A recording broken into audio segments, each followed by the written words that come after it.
key point, and this is from the research, but I got to share this with you. And this is one of the reasons why direct mail, and when I say direct mail, it is collateral, it is magazine, it is catalog. But here's a key point. Neuroscientists have told us, on a cultural level, we are reaching a point of monitor fatigue. Right now, the national average is that we look at, based on your demographics, we look at our smartphones approximately 250 to 500 times per day, while we are looking at our business monitors and or while we are looking at our entertainment monitors. The interesting thing, by the way, parenthetically, this one is the one that I thought, they said, you know who is the worst than kids at looking at their phones all the time? Salespeople. Doesn't that make sense? If you're doing transactional sales, you're constantly looking at your phone, first of all, to see your customers asking you questions, but also to make sure that they got the responses. So here's the interesting thing, and this is the takeaway. Why did I show you this? Because what neuroscientists have told us is we are reaching a point of monitor fatigue. More importantly, it is that you reach a point in the course of a day, depending on how much you look at your smartphones, how much time you're spending on your computers, where you reach sensual overload. And the tag phrase that they're using is, you are looking, but you are not seeing. Does that make sense? Here's the interesting thing, what they found out.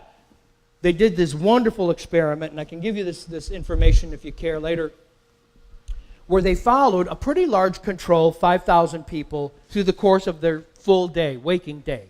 What they found was they all had different jobs, and what they found was that they were all looking at their phones, and they were looking at their monitors, and they were doing all the social and mobile and everything else, and they reach a point of sensual overload.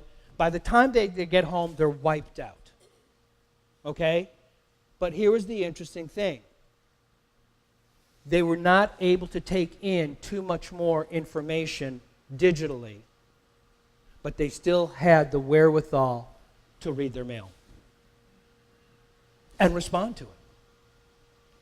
They looked forward to their magazines. They looked forward to their catalog. They looked forward to the collateral. It gives us that opportunity of getting into somebody's life where we are literally asking them to slow down, appreciate the graphics, the illustration, imagery, etc. And if we can delight them with something like a foil stamp or a die cut or an interesting fold, we got them. Does that make sense? Because the rest of the day is all digital. It's all bytes. So the fact of it is, we need to understand that. Email is the new junk mail. First and foremost, there is no such thing as junk mail in direct mail anymore. Nobody can afford it. Nobody does shotgun or broadcast marketing anymore. It's too expensive. It's target marketing and sub-targeted marketing more and more and more. Let me ask you a question. This is just between us. Sidebar. How many of you have opened up your business email and looked and asked yourself, how did these emails get through?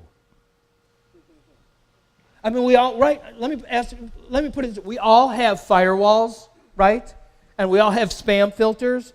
And you're still getting more and more of this stuff coming through. And you're like, what the font is this? You know, how did this get through? By the way, the font is not Comic Sans, all right? Let's just get that established. But my point is, you open it up and you think, because here's the interesting thing. There's been more money and more research placed on email advertising for a very good reason, honest to God.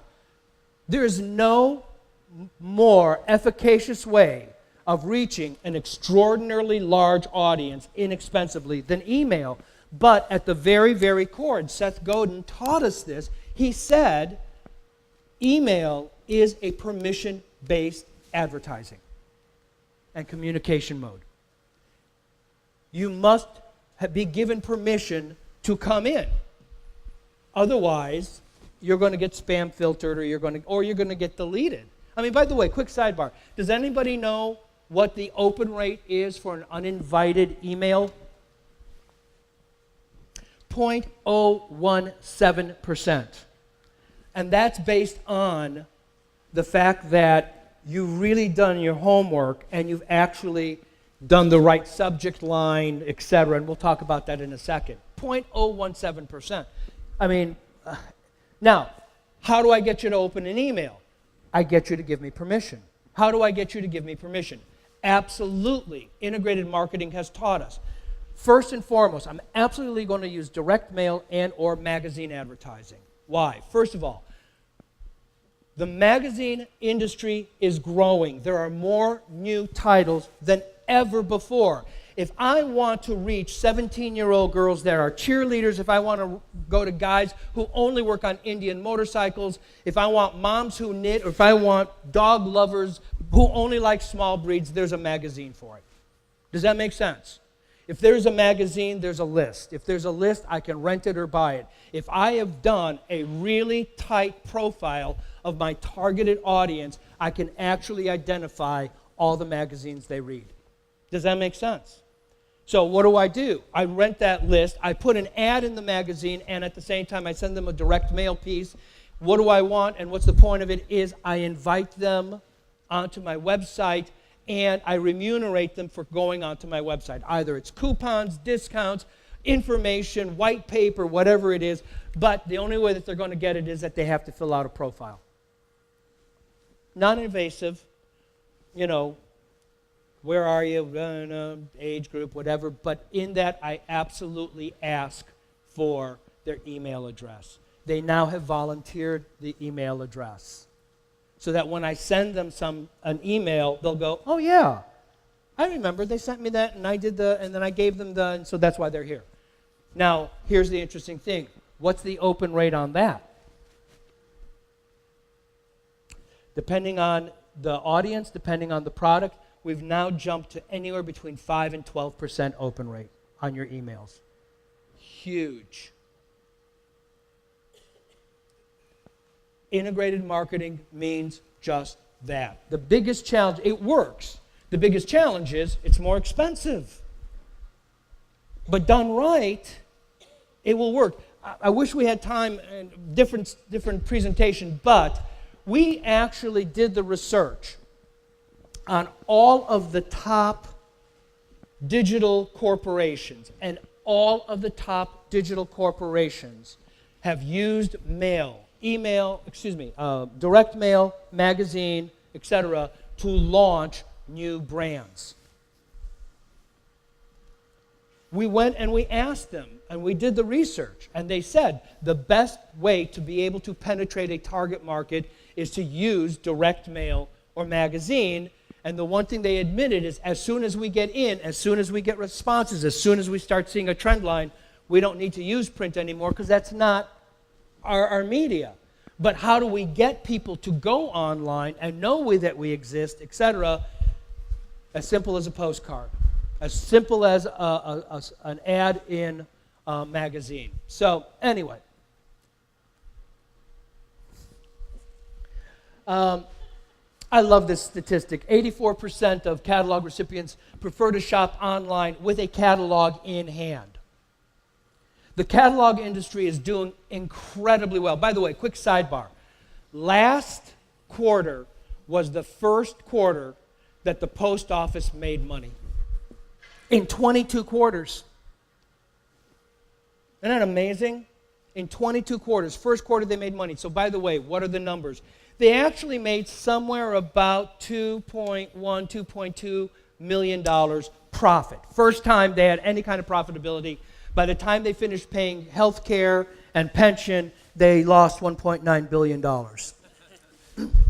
Now, here's why am I leading you. Where did they make their money? Package delivery. Believe me. And by the way, I work very closely with the Canada Post. It is exactly the same in Canada as it is here. Online shopping has grown exponentially. How does it get delivered? Because here's the interesting thing. Between us, UPS, FedEx, DHL, cannot keep up with the volume. So they, in fact, now have subcontracted USPS to deliver the packages for Amazon, for everybody else. Let me tell you something.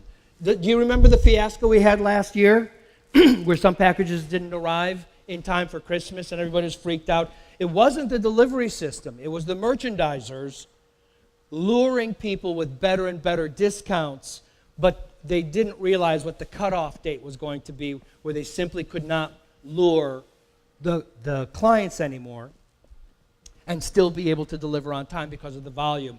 Everybody is ready this year. But let me tell you something. You're going to be amazed by the numbers when they come out in January or February about how much money the USPS made over the holidays. They made it all in package delivery. They're not doing it on first class, not by a long shot. The one thing that we're really lobbying Washington for now is, in fact, third class in bulk. It's all the publishers, it's all the direct mailers, it's all the merchandisers to do that. But I wanted you to see that. So anyway, it's interesting. You loved that slide. I did too. Okay, let's go on. That's the beauty of having this. You know, it's like, don't like it? Move. This is what I want to show you, and this is the takeaway because I think this really is important. Does anybody know what the return on investment is for television? 1 to 5. For every dollar that you invest in a television commercial, you get $5 back. If you do it right audience, right time, right product, why do you think infomercials work? Sincerely. And infomercials led to QVC. I mean, it became just a whole channel. But the fact of it is that the idea of television works. Here's the interesting thing.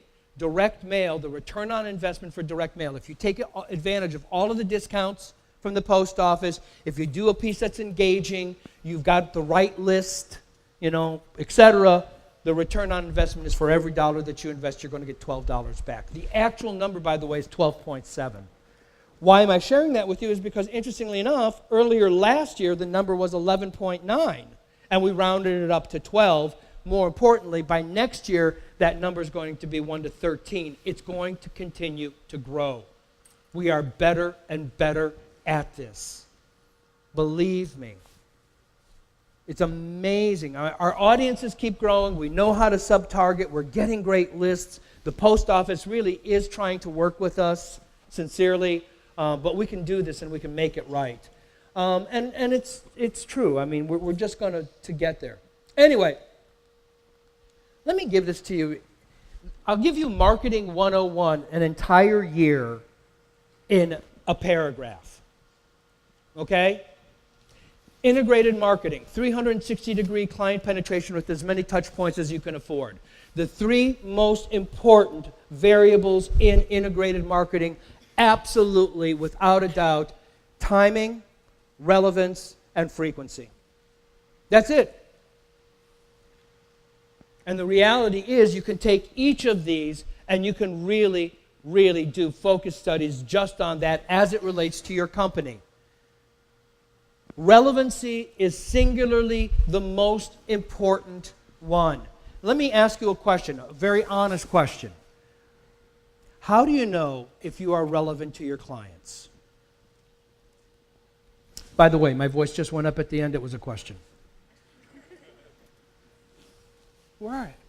And I'm being very sincere because I'm leading you. How do you know if you are relevant? You have to ask your customers. But the key is, how do you ask your customers? Quick sidebar. How many of you are familiar with Peppers & Rogers? Oh, please, please, please. I'm going to give you a bunch of websites that are absolutely critical. Peppers & Rogers, Don Peppers wrote the book in 1993 on one-to-one marketing and has written probably 20 books since. His partner, Martha Rogers, after he wrote the book on one-to-one marketing, wrote a book in 1994 called Intimacy Selling. And Intimacy Selling said, based on what Don Peppers said, if I'm going to do one-to-one marketing, that means I need to know as much as I possibly can about each of you individually. She basically legitimized what we now call data mining, which was the fact that the more information now, and hers was done innocently. How can I gather some shopping history? How can I get some demographics and psychographics about you? How do I gather this information and put it in a spreadsheet so that I can start creating sub-targets so I can do target marketing? Well, Peppers & Rogers has got an absolutely superb website. I'll give it to you at the very end, but it's one, the number one, T-O, the number one, media.com. And is everybody familiar with the concept of lifetime value? How long you get? They coined the term, they wrote the book. They recently wrote a book and coined the term voice of the customer. And what voice of the customer said very clearly is, in order to have a working sales or marketing strategy, you must have a voice of the customer component. Why? Well, perfect example. 7 years ago, Peppers & Rogers did a survey. How do you build a brand, build brand loyalty, build customer relations? And 7 years ago, it was direct mail and a website. They redid that same survey 2 years ago, and it was still direct mail. Direct mail was still a foundational communications mode, but now a website has in fact migrated to social media. Why social media? Because social media works in real time. The fact that I can talk to my customers, ask their opinion, and get their opinion back in real time, so I can find out what my relevancy actually is. Does that make sense? I've got this great idea. I'm going to put out a paper and I'm going to put bird seed in it. What do you think about it? And you all come back and you go, no bird seed in the paper. We're not even going to go into research. I've saved myself millions of dollars. I didn't put out a product that embarrassed the crap out of me. Does that make sense? As opposed to my saying to you, I'm looking to do something interesting. What is meaningful to you? Well, could you make a paper that I could use on offset and digital and possibly wide format? Could you make a paper that's got a lot of, and I go, oh, that's smart. Let's go back. I mean, it's going to mean different kinds of coding. That I'm going to spend some money on. So that when I put it out, I'm giving you a product that you've already told me is relevant. Does that make sense? Okay? So, timeliness now, here's the key. I ask you for your opinion. You tell me, make this. Okay. And then I don't make it for 6 months or 9 months.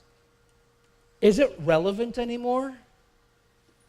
Our market works too fast. In fact, where did we learn that? The automotive industry. They immediately said they've got to figure out how to be able to do as close to real-time modeling as possible. They've done the research. Now let's do it. They can't wait 3 years to put out a car.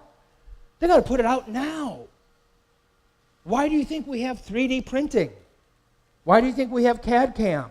Because we can do amazing things on our computer, but now we need to have it right now so that we can test it and get it out on the market as soon as possible. It has to be timely. I can't wait 6 to 9 months anymore. I just can't.